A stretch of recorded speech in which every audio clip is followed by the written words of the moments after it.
Baik, kelompok yang akan maju pada urutan selanjutnya adalah kelompok 2 dengan ketua Afrija Nikmatus Saadah dengan judul Bioscrubber berbahan bakterial selulos terimpregnasi antibakteri flavonoid dari daun kelor sebagai solusi substitusi mikroplastik. Kepada kelompok 2 dengan ketua Afriza Nikmatus Saadah, kami persilahkan untuk mempersiapkan presentasi dan melakukan pengecekan mikrofon jaringan agar berjalan dengan lancar dan silakan mulai pada menit ke-25.00.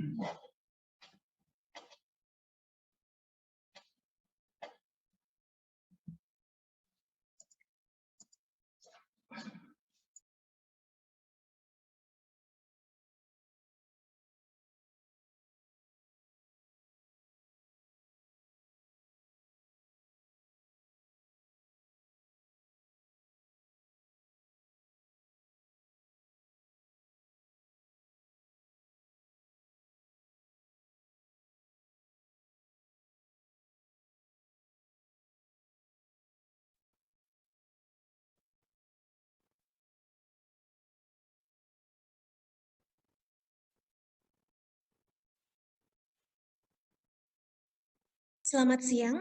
Perkenalkan, saya Afriza Nikmatus Saadah sebagai Ketua Tim PKMRE nomor punggung 2. Terima kasih kepada kakak panitia yang telah memberikan waktu untuk persiapan presentasi. Sebelum tim kami melakukan presentasi, izinkan saya untuk memanggil setiap anggota saya. Selamat siang, Gede Ngurah Andika Milyawan. Apakah Anda sudah terhubung? Selamat siang, Afriza Nikmatus Saadah. Saya sudah terhubung dengan baik. Baik. Selamat siang, Tiara Nadia. Apakah Anda sudah terhubung? Selamat siang, Kak Afriza. Baik, sudah terhubung, Kak. Baik, terima kasih. Terima kasih kami ucapkan kepada Ibu Dr. Ing Silviana STMT selaku dosen pendamping yang telah berkenan hadir dan mendampingi kami selama presentasi PIMNAS 34. Selanjutnya, waktu dan layar saya serahkan kepada rekan saya Dika untuk melakukan share screen dan cek PowerPoint.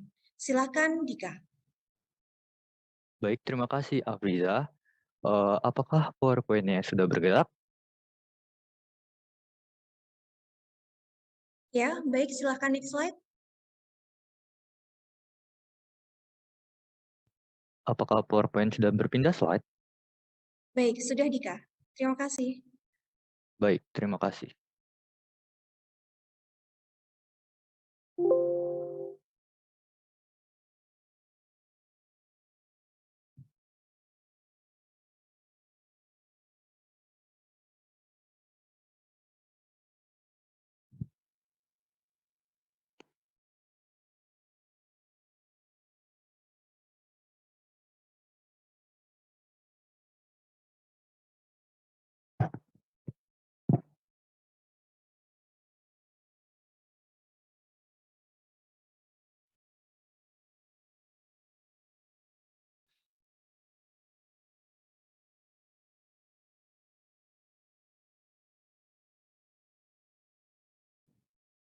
Baik, untuk kelompok 2 dipersilakan untuk melakukan pengecekan share screen, mikrofon, dan jaringan agar presentasi nanti berjalan dengan lancar.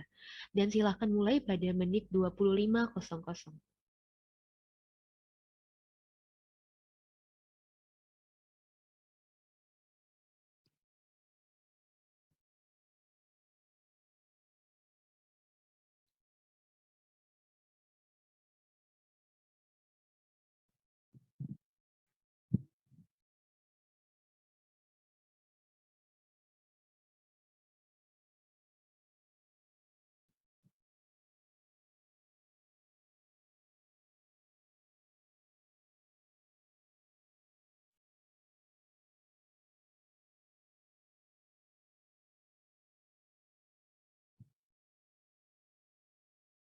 Assalamualaikum warahmatullahi wabarakatuh. Yang terhormat Profesor Dwi Suryanto, Bapak Edo Ardus Bimo Aksono, dan Bapak Nasrul selaku juri BIMNAS 34. Yang berbahagia, rekan-rekan mahasiswa. Izinkan kami, tim PKM Riset Eksakta Universitas Diponegoro, mempresentasikan inovasi kami. Dengan bangga saya perkenalkan anggota tim kami yaitu Afriza Nimatusada, Kidengura Anika Milyawan, dan Tiara Nadia dengan dosen pendamping Dr. Ing Silviana, STMT. Apa artinya ijazah yang bertumpuk jika kepedulian dan kepekaan terhadap lingkungan tidak ikut dipupuk? Sebagai generasi muda yang peduli lingkungan, kami persembahkan Bioscrubber berbahan bakterial selulose terimpregnasi antibakteri flavonoid dari daun kelor sebagai solusi substitusi mikroplastik. Mikroplastik dapat berasal dari produk kosmetik seperti scrubber wajah. Penggunaan scrubber melepaskan 209,7 triliun mikroplastik ke lingkungan setiap tahun. Mikroplastik merupakan zat yang bersifat kontaminan. Oleh karena itu, beberapa negara seperti Kanada telah melarang penggunaan scrubber berbahan mikroplastik. Hal ini dikarenakan sifatnya yang berbahaya bagi makhluk hidup dan beracun. Salah satu inovasi untuk menjawab permasalahan ini adalah upaya substitusi mikroplastik dengan bahan yang lebih ramah lingkungan. Bahan-bahan yang dapat digunakan untuk mengganti mikroplastik pada scrubber antara lain biji zaitun, biji aprikot, dan biji anggur. Akan tetapi, bahan-bahan ini masih memiliki beberapa kelemahan seperti masalah ketersediaan dan harga yang mahal. Bakterial selulose merupakan bahan yang sangat potensial untuk dijadikan sebagai bioscrubber karena menghasilkan selulosa dengan kemurnian yang tinggi dan kristalinitas yang tinggi. Untuk meningkatkan performa bioscrubber bakterial selulose, maka perlu ditambahkan agen antibakteri flavonoid dari daun kelor. Daun kelor memiliki kandungan flavonoid yang cukup tinggi hingga 5,53%. Beberapa metode yang dapat digunakan untuk menghasilkan bioscrubber bakterial selulose adalah high pressure homogenizer, hidrolisis dengan asam, microbial hidrolisis, dan kultivasi serat hidrogel. Akan tetapi, metode-metode tersebut masih memiliki banyak kekurangan seperti menghasilkan mikropartikel BC dalam jumlah yang sedikit. Oleh karena itu, metode ultrasonikasi dipilih dalam penelitian ini karena mampu menghasilkan BC yang transparan dalam jumlah mikropartikel yang banyak. Tahap terakhir dalam pembuatan bioscrubber adalah pengeringan. Proses pengeringan dapat dilakukan dengan berbagai metode seperti supercritical drying, freeze drying, spray drying, dan ambient pressure drying. Ambient pressure drying dipilih dalam penelitian ini karena lebih murah dan mudah dibandingkan dengan metode lain. Bapak Dewan Juri yang terhormat, perlu kami sampaikan mengenai keterbaruan dari penelitian kami. Dari segi material, bioscrubber yang kami produksi berbahan dasar bakterial selulose dengan penambahan antibakteri flavonoid dari daun kelor. Dari segi metode, kami melakukan beberapa modifikasi dari penelitian terdahulu. Pertama, proses ultrasonikasi yang membutuhkan waktu lama perlu dikombinasikan dengan treatment blender agar menghasilkan mikropartikel bakterial selulose yang lebih seragam dalam waktu yang singkat. Kedua, metode ambient pressure drying yang menghasilkan bakterial selulose dengan struktur rusak perlu dimodifikasi menjadi ambient pressure drying secara bertahap untuk menghasilkan bioscrubber yang berpori dan seragam. Dan berikut merupakan tujuan dari penelitian kami, di mana yang pertama adalah mengkaji pengaruh rasio NaOH G4000 dan konsentrasi flavonoid terhadap kemampuan antibakteri bioscrubber bakterial selulose. Dan yang kedua, menentukan kondisi optimum pembuatan bioscrubber bakterial selulose dengan metode statistika. Dan yang ketiga, mengkarakterisasi produk bioscrubber bakterial selulose dengan analisis FTIR, BET, dan juga SEMIDX. Untuk mencapai tujuan tersebut, kami memulai prosedur penelitian kami, yaitu yang pertama, preparasi bakterial selulose dengan blender, dilanjutkan dengan homogenisasi BC dengan ultrasonikasi selama 180 menit. Tidak lupa dilarutkan pada larutan 10% NaOH G4000 selama 5 jam hingga homogen, dan diregenerasi dengan larutan 1% HCl selama 6 jam hingga terbentuk hidrogel.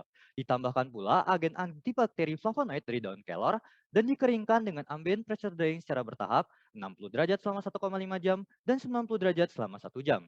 BC yang telah terbentuk diuji antibakteri S. aureus dan juga E. coli. Hasil uji antibakteri kemudian diolah menggunakan software Design Export Dengan metode Central Composite Design dengan variabel bebas, rasio NaOH-PG 4000 8:1 hingga 9:1% berat, dan konsentrasi flavonoid 2,4 hingga 4% berat per volume, dengan respons zona hambat bakteri S. aureus dan juga E. coli. Hasil terbaik akan dikarakterisasi dengan FTIR, SEM-EDX, dan juga BET. Dan berikut merupakan hasil penelitian kami, di mana dari kajian pengaruh variabel proses dengan dua variabel, rasio NaOH PG dan juga konsentrasi flavonoid, didapatkan bahwa rasio NaOH-PG tidak signifikan terhadap kemampuan daya hambat bakteri. Sedangkan konsentrasi flavonoid sangat signifikan. Hal ini terjadi karena rasio NaOH-PG hanya berpengaruh pada pelarutan bakterial selulose. Dan jika bakterial selulose bioscrubber ini dibandingkan dengan scrubber komersial yang ada di pasaran dengan komposisi yang sama, dapat diketahui memiliki kemampuan antibakteri yang lebih baik. Maka dari itu, bioscrubber ini memiliki daya saing yang lebih baik. Bapak Dewan Juri yang terhormat, zona hambat bakteri yang telah diperoleh selanjutnya diolah menggunakan desain ekspor. Dengan persen berat bakterial selus yang sama, diperoleh kondisi optimum pada rasio NaOH-PEG 4000 8:1% berat dan konsentrasi flavonoid 4% berat per volume.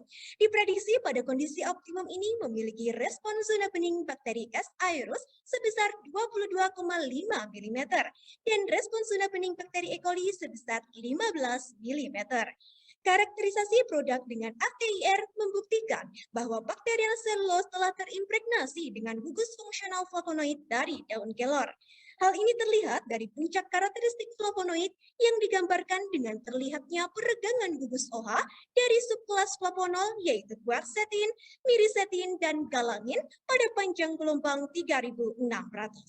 Untuk mengetahui luas permukaan spesifik dari bias rubber bakterial selulose, maka dilakukanlah analisis BET. Hasil BET menunjukkan luas permukaan relatif rendah sebesar 45 meter kuadrat per gram. Adapun hasil BCH menunjukkan diameter pori rata-rata sebesar 3 nanometer yang termasuk pada tipe mesopori, di mana tipe mesopori cocok digunakan sebagai agen pengemban antibakteri flavonoid. Berdasarkan gambar SEM-EDX, bias rubber bakterial selulose dengan NaOH-PEG 4000 8,5:1% berat dan konsentrasi flavonoid 4,3% berat per volume menunjukkan hasil terbaik. Hal ini terlihat dari selulosa dalam posisi berongga dan lebih menyebar, di mana struktur ini sangat cocok bila digunakan sebagai pembersih kulit karena memiliki pori yang seragam untuk penyerapan air dan minyak. Bapak Dewan Juri yang terhormat, hasil penelitian ini memiliki banyak sekali potensi. Dari aspek industri, bias rubber bakterial selulose memiliki daya saing yang tinggi karena kemampuan antibakteri yang jauh lebih besar dibandingkan scrubber komersial. Dari aspek masyarakat, bias rubber bakterial selulose dapat meningkatkan minat beli konsumen secara signifikan karena aman bagi konsumen. Tentunya penelitian ini memiliki potensi yang besar bagi lingkungan karena bias rubber bakterial selulose mudah terdegradasi. Selain itu, penelitian ini sangat bermanfaat dari segi iptek untuk menambah wawasan serta pengetahuan di bidang green product. Dan berikut merupakan hasil kesimpulan kami, di mana yang pertama yaitu berdasarkan hasil uji bakteri diketahui pengaruh rasio NaOH-PG tidak signifikan, sedangkan konsentrasi flavonoid sangat signifikan.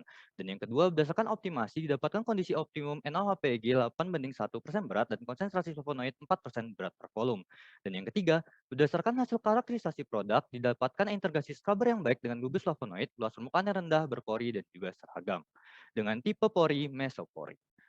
Berikut merupakan luaran utama kami berupa artikel ilmiah yang telah kami upload di Simbermawa, dan berikut merupakan luaran tambahan kami berupa poster ilmiah yang telah kami upload di Simbermawa, draft paten sederhana yang telah kami mendapatkan nomor permohonan paten, publikasi ilmiah yang telah kami presentasikan di 2 conference terindeks Scopus, dan publikasi populer di beberapa media online.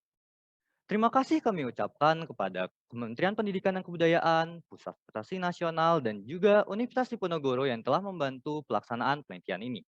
Marilah kita menjadi bagian dari pembawa solusi, bukan polusi. Cintai bumimu, pakai bioscrubber aja. Sekian dari kami, terima kasih. Baik, terima kasih kepada kelompok 2 atas pemaparan materinya. Kepada juri, kita akan melanjutkan sesi diskusi kepada Bapak Dewan Juri. Saya persilahkan untuk melanjutkan sesi tanya jawab.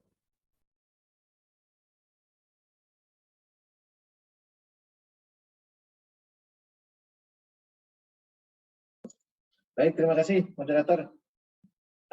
Ini juga penelitian yang sangat menarik ya, mencoba menawarkan produk-produk yang ramah lingkungan.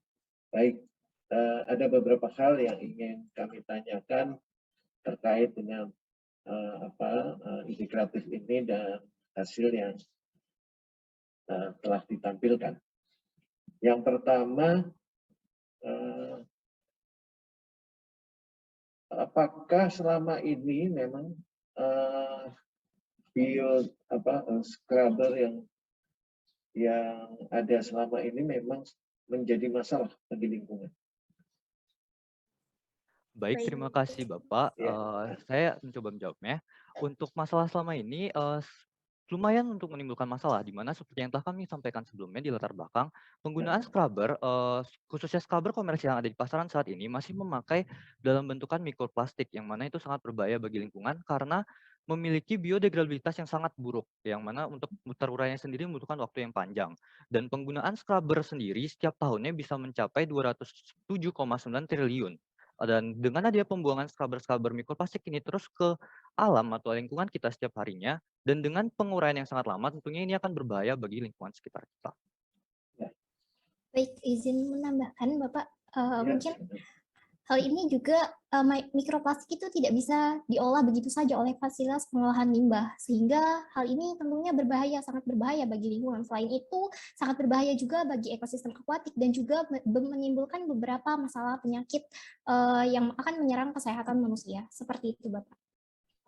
Ya, ada satu narasi yang sangat menarik ya di dalam artikel ilmiah, yaitu Anda mencoba mengklaim bahwa flavonoid yang diimpregnasi, flavonoid dari daun kelor ini, terbukti jauh lebih besar kemampuan antibakteri scrubber komersial. Saya mencoba menelusur gitu ya, data-data mana yang bisa menjadi dasar klaim itu. Gitu. Saya tidak menemukan ketika Anda membandingkan antara bioscrubber yang Anda kembangkan dengan scrubber komersial, sehingga kemudian bisa Anda klaim bahwa bioscrubber yang Anda kembangkan itu jauh lebih efektif menghambat atau di dalam kaitan uji zona hambat. Di manakah saya mendapatkan data itu, klaim itu? Baik, terima kasih Bapak atas pertanyaannya. Sebetulnya data itu telah kami dapatkan melalui hasil penelitian kami, Pak. Kami mengambil sampel berupa scrubber komersial yang ada di pasaran, kemudian kami uji untuk mengetahui zona hambat bakteri dengan terhadap bakteri S. aereus dan juga E. coli, di mana didapatkan bahwa ternyata zona hambat bakteri S. aereus sebesar 18 mm, sedangkan zona hambat bakteri E. coli hanya 10 mm. Tentunya ketika zona hambat ini dibandingkan dengan scrubber yang kami produksi yang mampu menghasilkan zona hambat sebesar 25 mm terhadap bakteri S. aereus dan 16 mm terhadap E. coli, tentunya memiliki hasil yang jauh lebih besar, di mana dengan zona hambat yang lebih besar ini membuktikan bahwa aktivitas antibakteri dari bioscrubber yang kami hasilkan itu lebih besar. Begitu Bapak. Sebentar, terima kasih atas penjelasannya. Saya mencoba memahami. Tetapi berarti ini kan pengulangan penelitian, boleh dikatakan demikian. Kenapa Anda tidak menambah satu kolom lagi misalnya di dalam tabel yang bisa menunjukkan ketika ada kolom konsentrasi flavonoid, juga ada kolom yang terkait dengan scrubber komersial. Nah, kalau Anda tadi menjelaskan seperti itu kan seolah-olah ini penelitian yang sudah dijalankan gitu ya. Terus data ini Anda gunakan kembali, begitu maksudnya? Baik Pak, terima kasih banyak. Sebetulnya untuk kolom itu sendiri kami dapatkan dari hasil olahan berupa running kami Pak, yang berupa kami dapatkan dari desain expert, di mana dari desain expert kami menggunakan metode Central Composite Design atau CCD, sehingga menghasilkan 13 kali running. Sehingga tabel tersebut kami samakan dengan tabel yang ada, yaitu tabel hasil olahan dari desain expert, begitu Pak. Bukan, pertanyaan saya sederhana sekali, nggak menyangkut expert. Pertanyaannya cuma sederhana. Kenapa Anda klaim gitu ya bahwa flavonoid yang Anda dapatkan kelor yang nanti diimpregnasi menjadi bioscrubber itu Anda klaim jauh lebih efektif menghambat bakteri atau bertindak sebagai antibakteri. Nah, saya cari klaim itu. Ternyata nggak ada begitu. Data yang Anda klaim itu. Kalau kita biasa mengklaim gitu, berarti kan ada data penelitian ya. Kita, masa boleh sih, kita mengklaim saya cantik, saya ganteng. Tapi saya nggak pernah melihat kaca. Gitu. Kacanya mana? Sebenarnya sederhana sekali pertanyaannya. Di mana data itu saya dapatkan? Kalaupun itu sebagai data sekunder, yang Anda tidak menyebutkan sumbernya, sumber datanya. Baik Pak, mungkin itu akan menjadi masukan bagi tim kami, karena memang sebetulnya itu adalah hasil penelitian kami Pak. Jadi itu adalah hasil uji bakteri yang telah dikeluarkan oleh Dinas Kabupaten Semarang, begitu Pak. Saya tahu dari mana. Boleh. Saya tahu kalau data itu ada dari mana. Makanya kan harus disitasi. Apakah itu nanti unpublished, belum dipublish, atau apa kan ada sitasi yang bisa dipertanggungjawabkan, bisa ditelusur, walaupun unpublished. Kita mengembalikan pada track saja, bahwa klaim-klaim yang ditulis itu harus ada dukungan sitasi. Terima kasih Pak. Saya mencoba menambahkan untuk citasinya sendiri karena sudah disebutkan oleh teman saya tadi Alfiza. Jadi uji dari daya hambat zona bening dari bioscrubber kami dan juga scrubber mikroplastik komersial di pasaran itu kami lakukan sendiri Pak. Jadi bukan dari penelitian orang lain yang kami ambil daya hambatnya berapa dan berapa seperti itu Pak. Nah itu Mas, iya Pak. Baik, saya cukupin. Terima kasih. Ya, saya lanjutkan adik-adik. Ya, selamat sudah bisa membuat bioscrubber yang bisa menuntaskan masalah kesehatan kulit ya tadi ya. Katanya tadi diklaim lebih bagus daripada bioscrubber, daripada scrubber yang sudah ada di pasaran. Saya mohon dijelaskan sedikit prosedur pengambilan flavonoid dari daun kelor itu bagaimana ya? Baik, terima kasih Bapak atas pertanyaannya. Untuk daun kelor sendiri kami menggunakan serbuk ekstrak daun kelor, sehingga serbuk tersebut kami larutkan dengan menggunakan air mawar dari PT Pharma, kemudian kami aduk selama 1 jam. Kemudian kami saring untuk mendapatkan ekstrak flavonoid, kemudian hasil dari ekstrak flavonoid tersebut akan kami impregnasikan ke dalam bakterial selulose. Begitu Pak. Ya, fokus pertanyaan saya adalah bagaimana cara Anda menentukan bahwa yang diambil tadi itu benar-benar flavonoid. Sedangkan di dalam komponen daripada daun kelor itu kan banyak yang lain ya. Nah, bagaimana cara menentukan bahwa yang diambil itu sudah pure flavonoid ya? Baik, terima kasih Bapak atas pertanyaannya. Sebetulnya di Universitas Diponegoro ada namanya tim riset Advanced Material Laboratory. Di Advanced Material Laboratory sebetulnya sudah ada penelitian tentang ekstraksi flavonoid dari daun kelor. Dalam hal ini sampelnya berupa serbuk dan menghasilkan data berupa total flavonoid ekuivalen dengan quercetin sebesar sekitar 1.300 mg per mililiter. Seperti itu, Pak. Ya, berapa miligram flavonoid yang didapatkan, yang dihasilkan, sekian miligram flavonoid yang didapatkan, berapa jumlah daun kelor yang dibutuhkan? Baik Bapak, terima kasih atas pertanyaannya. Untuk jumlah daun kelornya sendiri tergantung pada variasi yang kami gunakan Pak. Kalau penelitian kami gunakan variasi jumlah serbuk daun kelor sendiri. Tetapi untuk penelitian terdahulu dari tim riset kami terdahulu, itu sebesar 5 gram, begitu Pak. 5 gram daun kelor maksudnya, sedikit sekali? Ya, iya, serbuk. Pak. Ya, serbuk Pak. Serbuk. 5 gram daun kelor menghasilkan 1 gram. 1.300 mg per mililiter. Iya. Besar itu ya? Ya Pak. Nah, kemudian ketika diuji cobakan dalam penelitian yang dipaparkan di tabel 411, tabel 2 maksud saya. Tabel 2 di bab 4 ya. Itu ada konsentrasi flavonoid. Nah, saya tadi mempertanyakan kemurnian dari flavonoid itu yang didapatkan dari daun kelor. Lalu bagaimana lagi menentukan konsentrasi ketika membuat sampel yang ada di dalam tabel ini?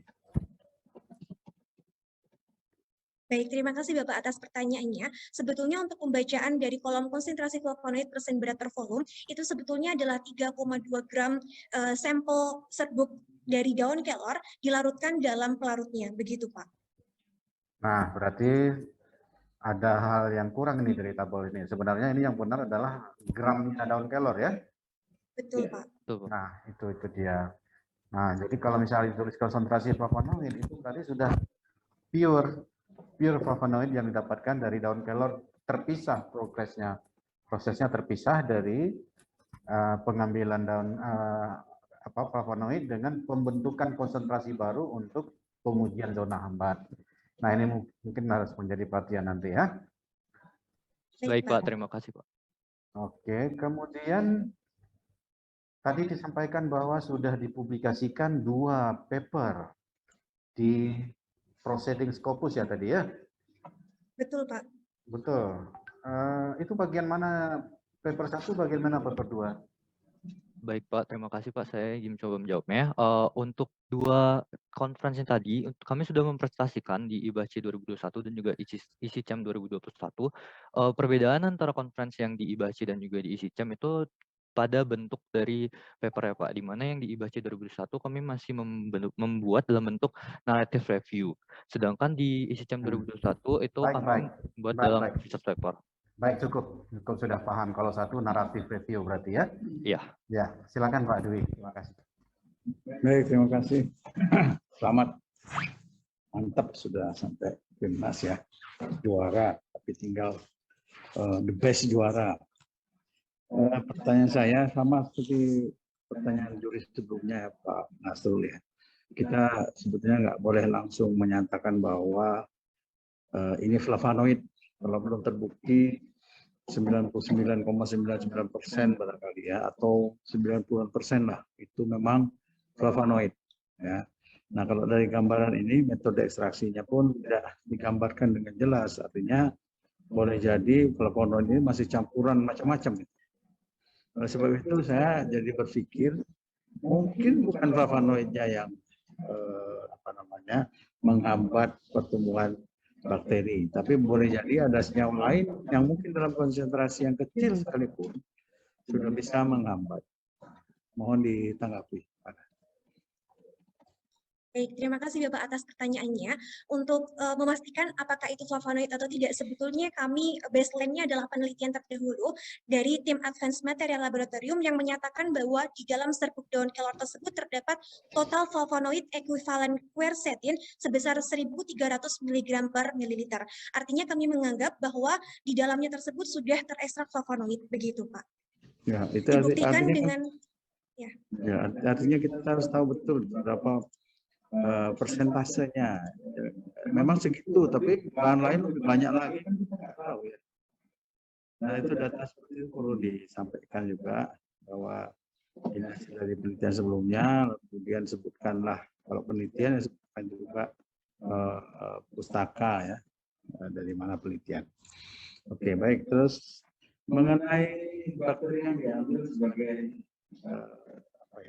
sebagai bakteri coba.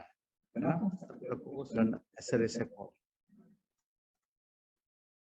Baik, terima kasih banyak atas pertanyaannya Pak.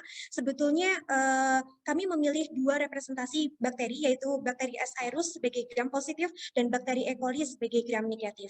Kenapa dipilih bakteri S. aereus? Karena mengingat bahwa berdasarkan studi literatur, bakteri S. aereus itu banyak ada di dalam kulit kita, sehingga banyak sekali menyebabkan permasalahan seperti jerawat, kemudian pioderma, ataupun impetigo, sehingga kami merasakan bahwa bakteri S. aereus cocok digunakan sebagai bakteri gram positif untuk diuji terhadap bioscrubber kami.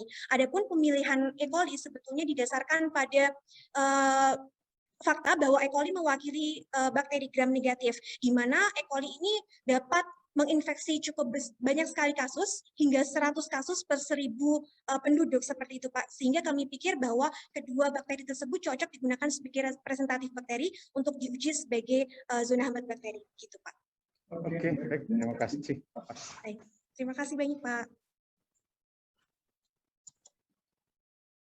Baik, terima kasih kepada kelompok 2 atas pemaparan presentasinya dan juga terima kasih kepada Bapak Dewan Juri. Kita akan melanjutkan ke kelompok selanjutnya.